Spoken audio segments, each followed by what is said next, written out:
Сәлем достар, Deutsch mit Айжан арнасына қош келдіңіздер. Бүгін біз өткен сабақтың жалғасы ретінде экранда берілген етістіктерді жекеше түрдің үшінші жағында жіктейтін боламыз. Бұл етістіктер күнделікті өмірде ең жиі кездесетін етістіктер болып табылады. Сонымен бастайық. Бірінші етістік лебен етістігі, ол өмір сүру деген мағынаны береді. Лебен етістігін үшінші жақта жіктеу үшін есімдіктерді түсініп алайық. Яғни ер есімдігі бар бізде үшінші жақта, зи есімдігі бар және с есімдігі бар. Бүгін біз ер және зи есімдігін мысалында осы етістіктерді жіктейтін боламыз. Енді лебен етістігін жіктейтін болсақ, ер, леп, оған мен алдында 13-ші сабақта түсіндіргенде айтқан болатынмын. Етістік үшінші жақта жіктелгенде оның түбіріне т жалғауы жалғанады деп, нәтижесінде ер лепт болады. Ер лепттің қазақшасы ол өмір сүреді деген мағынаны береді. Ер лепт ол өмір сүреді. Бұл жерде, яғни бастапқы формада етістіктің жалғауы ен болды. Ер лебен өмір сүру. Енді жіктеген кезде түбіріне біз т жалғауын қостық, нәтижесінде біздің етістігіміз лепт болып өзгерді. Ер лепт. Осылай қарастырсаңыздар, сіздерге түсінікті болады деп ойлаймын. Біз қандай ережелерді өтіп жатқанымыз. Мысалы, қазақшасында өмір сүру деген етістіктің бастапқы формасы, ол үшінші жақта жіктелген кезде ол өмір сүреді болып өзгерді, яғни өмір сүреді болып өзгерді.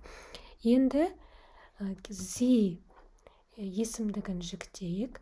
Бұл да дәл ер есімдігін жанындағы етістік сияқты жіктеледі. Леп, оған тыны қосамыз, сол кезде зи лепт болады. Зи лептта дәл осылай ол өмір сүреді деп аударылады. Қазақшасы мұнында ол өмір сүреді. Ол өмір сүреді. Бұл жерде де дәл сондай, яғни лебен етістігін бастапқы формасы, леп түбірі т қосылды. Сол кезде мына жерде бізде лепт болып өзгерді. Қазақшасы дәл сондай. Бір ғана сөзбен ол деп аударылады. Енді ес деген нейтрал форманы біз бүгінгі сабақта жіктемейміз, себебі ол нейтрал форма заттарға қолданылатындықтан, мысалы, өмір сүру деген етістікпен бірге жіктеуге келмейді, мағынасы жағынан сәйкеспейді. Келесі мысал бізде фраген етістігі. Фраген етістігі ол сұрау деген мағынаны береді қазақшада.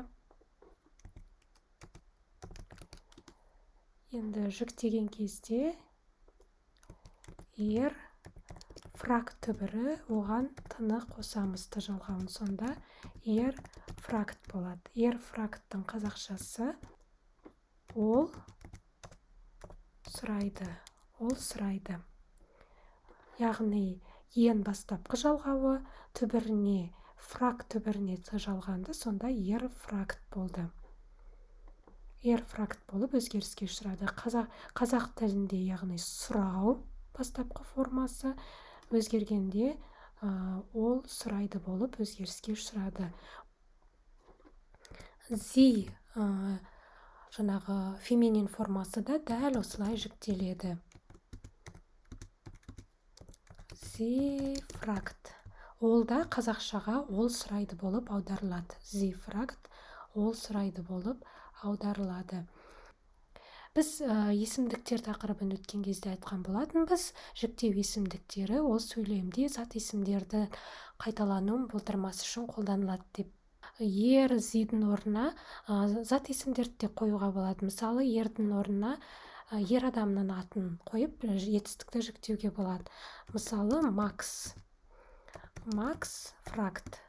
Макс фракт дегеніміз аударылған кезде өздеріңізде байқап отырған боларсыздар, ол Макс сұрайды болып аударылады. Және феминин формасына да бір мысал келтірейік. Мысалы,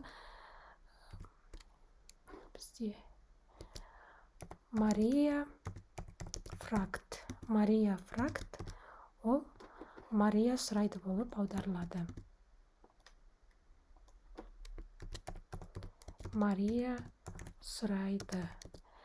Және бұл жерде біз мамандық аттарында қолдануға болады етістіктер жүктеген кезде. Мысалы, Arzt фрагт ол дәрігер сұрайды деп аударылады қазақшаға.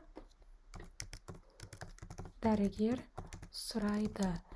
Arzt фрагт, бірақ Arzt деген ол ер дәрігерді айтады. Әйел дәрігер Ärztin.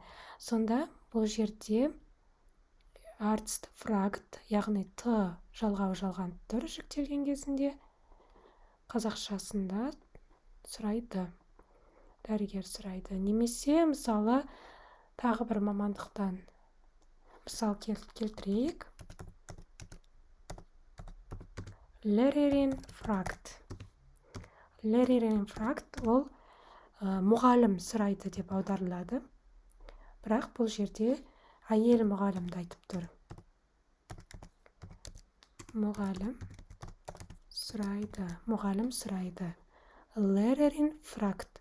Бұл жерде де, яғни т жалған тұр қазақшасында.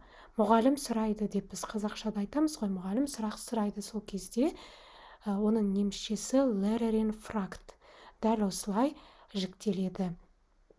Келесі мысал gehen етістігі, ол бару деп аударылады. Жүктеген кезде geht, sie geht болып жүктеледі. Яғни ол барады, екеуі де ол барады деп аударылады.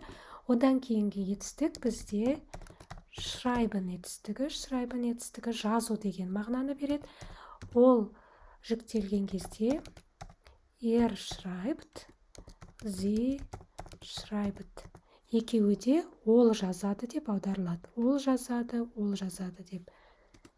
Келесі мысал sagen етістігі, ол айту деген мағынаны береді. Жүктеген кезде sagt, ол айтады, sie sagt, ол айтады. Бұл жерде маскулин форма және феминин форма. Ендігі мысал spielen етістігі, ол ойнау деп аударылады. Жүктелген кезде spielt, sie spielt. Sie spielt. Ол ойнайды деп бірдей аударылады. Мысалы, spielt Fußball. Ол футбол ойнайды. Sie spielt Klavier. Ол пианинода ойнайды деп осындай сөйлем құрауға болады.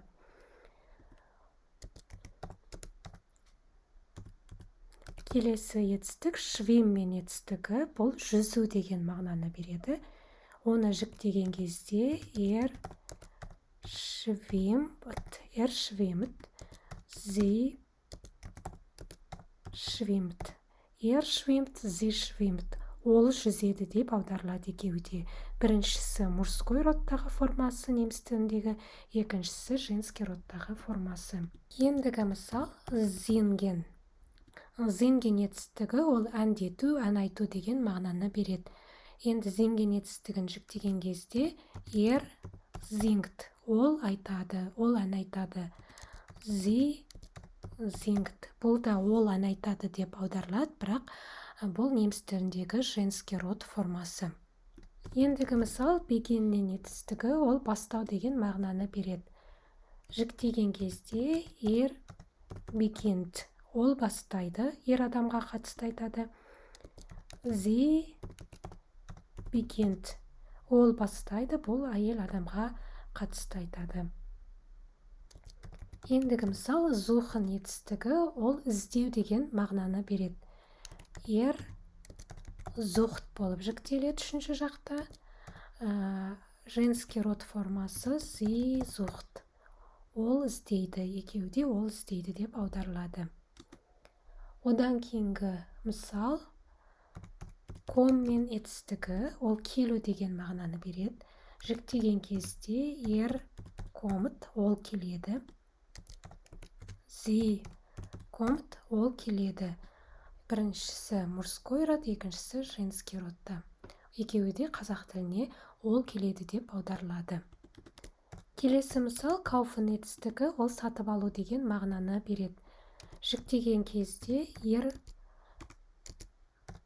kauft болып жіктеледі, үшінші жақта жекеше түрде ол сатып алады деп аударылады қазақшасында. Sie kauft ол сатып алады, әйел адамға қатысты айтамыз. Одан кейінгі мысал, trinken етістігі үшінші жақта жіктелген кезде trinkt болып жіктеледі. Женский род формасы sie trinkt. Hören етістігі ол жіктелген кезде hört, sie hört болып жіктеледі. Hören ол тыңдау деген сөз, hört ол тыңдайды, адамдарға қатысты айтамыз. Sie hört ол тыңдайды, әйел адамдарға қатысты айтамыз. Ендігі мысал, kochen етістігі ол тамақ істеу деген мағынаны береді қазақшасында. Жіктелген кезде kocht, үшінші жақтың жекеше түрі kocht, ол тамақ істейді. Бұл адамдарға қатысты айтамыз. Sie kocht ол тамақ істейді деп аударылады, бірақ әйел адамдарға қатысты айтамыз. Және біздегі соңғы мысал, learnen етістігі ол үйрену деген мағынаны береді. Қазақша баламасы үйрену. Жіктелген кезде learned болады, яғни түбірге learn түбіріне т жалғауы жалғанды. Бұл ол үйренеді деген мағынаны береді қазақшасында. Неміс тіліндегі мужской род формасы. Және sie learned. Міне достар, біздің етістіктерді жекеше түрдің үшінші жағында жіктеуге арналған жаттығу сабағымыз аяқталды. Егер сабақ сіздерге ұнаса, лайк басып, достарыңызбен, жақындарыңызбен бөлісіп қойыңыздар. Келесі кездескенше, tschüss, bis bald.